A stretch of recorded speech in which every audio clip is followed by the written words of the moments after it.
I'm in my home city of Chester. Throughout this week I'm going to show you guys around and we're going to do a comparison between the DJI Mini 3 Pro and the DJI Mini 4 Pro.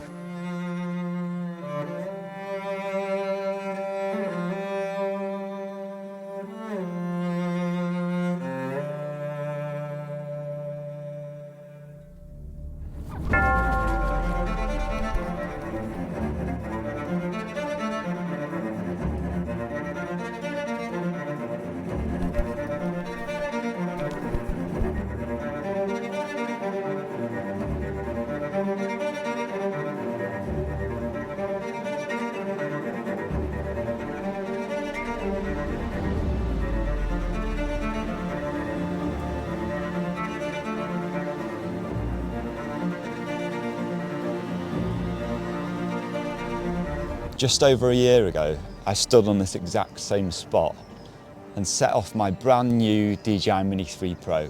We've gone around the world, we've gone to sunsets, we've even fine-dined with each other at times. I really don't want to spend this money. They've got a specific battery. There we go. You evil DJI marketing guys, what have you done to us? Whether that's to accommodate the new shape of body, whether they have had to make some changes, I don't know, but yes. It's just for the money. Let's be honest. I feel like I'm selling my soul here. Right, okay, just don't tell me how much it costs. I'm just remembering the bit that you said I saved money with the RC. When I brought the drone back, I started charging the batteries and putting it out, and I had it out on my desk.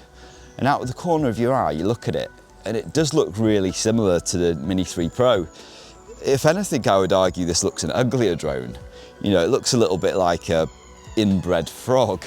I'm also going to talk a little bit about the RCs because I've always been slightly negative about the DJI Mini 3 Pro RC. I made no secrets that I never bought it. I just didn't trust it. I thought it was new technology and it was really heavily marketed by a lot of YouTube reviewers. They were, you must buy the RC, you must buy the RC. So at the moment, I need to figure out a better way of protecting this case, and I'd ideally prefer to have it in my main camera bag rather than going around with this rubbish little bag from DJI. First thing I checked when I opened the drone, it does have tripod mode. Well, you can slow down the settings, so you can create these cinematic orbits. And if you notice, I haven't got the thumb screw in on this right side. I have got it on the left side. I've got greater control without the thumbstick. I've got a screen protector as well before I sent one. On this video, I don't really want to put links in the description. I don't want to have affiliates. I mean, I do on some videos have them, so I'm not saying like I'm above the whole YouTube thing or anything like that.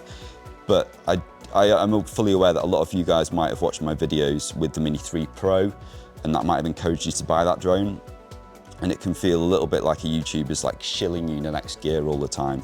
So I don't want to have that perception, oh yeah, he's talking about this just because he wants us to buy it through his affiliate links. It's a nice pullback here. So yeah, I do want to make some tutorials about color grading.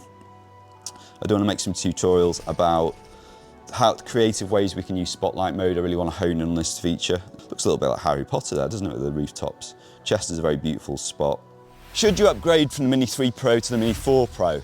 I'm going to divide this into three different sections of people. Firstly, we have casual users. In that case, I would generally say no. I don't think it's worth the upgrade, particularly in the United Kingdom, where the CAA have given us this really vague call for input about how they might change the use of sub 250 gram drones, and we could lose a lot of the benefits then of having them. It's meant to be in 2026, so if you're going out with your drone for holidays, the odd weekend, the amount of times you're going to use it with the incremental upgrade from the Mini 3 to the Mini 4 Pro, it's going to be hard to justify that. The next group of people we have are professional, who I think then that there is a stronger case for upgrading, because you just have to see it as a business cost. If sub 250 grams justifies it, I do think the video quality, you guys, professionals, will notice a difference.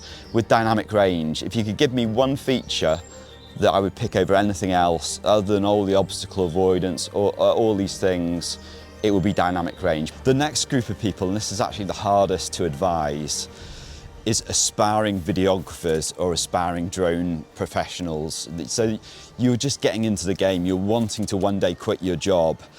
This is the hardest because there's so much you're going to need with video production. If you're an aspiring videographer, you're going to need microphones, you're going to need lighting. These little macro tubes are picked up on Amazon, the best £25 I've ever spent. I was talking a little bit before about the CAA and what might happen with drones. And I did see another YouTube channel, DM Productions, talking about auditing channels. And it was a very good video. And we need to stop these guys. As a drone community, I believe if we stick together, stop worrying so much about how many views our videos get and all those sorts of things. And now I'm not really a features guy as much as some other drone channels, so I don't talk so much about things like, let's get this more in the center. I don't talk so much about that, and also we'll realign the spotlight to the clock face there. I don't talk as much as other guys about things like tracking and everything, but I really like spotlight mode. This is like a nice in-between, so you can apply cinematography principles and also have a degree of control over your composition, rather than just letting the drone do so much of the work for you. Just done my first flight with a night mode, and it was nice, it was really good. It's fun seeing, you know, your home city cathedral. You've always wondered what it would look like with a drone, but you know the video quality is not good enough, so now you've got that opportunity. There is still a bit of noise though, obviously, you know, you're pushing and it's doing something funny with the algorithm, like it changes the ISO to whatever it wants it to be. You haven't got much control. Is it really good enough for TV, documentaries, that sort of quality? I don't think so. I think it's the type of footage you would submit to Shutterstock, and some clips would get accepted, some wouldn't. And you do notice as the longer you go on this kind of blue hour time, that the quality does fade the more you use it.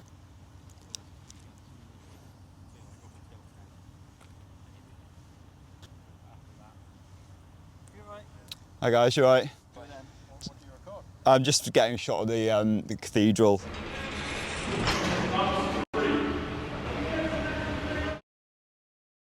Have you seen auditing channels? Yeah. Rather than arguing with them, just get your phone out, play a trending sound on Spotify, and they're screwed. I'm gonna remember that. Tell all you got, because I don't want this to get banned for the people that, you know, the sub 250 grams. Doing it properly. Well, the CAA is saying in 2026 they're going to change the law on this. So maybe we're getting restriction, we can't fly over buildings because of the auditing channels. But why should like a few people change what we're doing, which is just fun? Do you know what I mean? Good idea, that, if I ever have somebody. Yeah, tell everyone. Like stood there like, well, I don't have to move, like, you're right. And just get your phone out. Yeah, I can just bop to my beats as well. Yeah, yeah. Can I just charge my drone battery, mate? I'll have a drink in there. Yeah. All right, cheers, mate. I suppose they'll want me to make vertical video comparisons next, won't they? Wish I was a happy YouTuber. Like Potato Jet, tracking himself. Right, I better charge this drone. Oh mate, can you make TikTok videos with that? Just pour some more drinks, mate. Just pour some more drinks.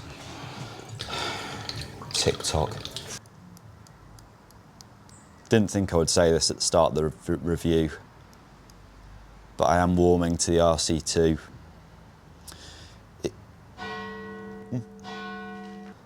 I just did some flights here.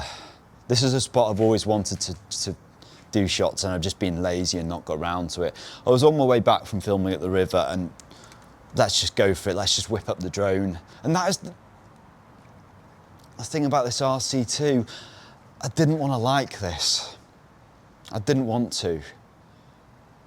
But that mindset of let's just get a shot, and I know it's going to be easier to set up.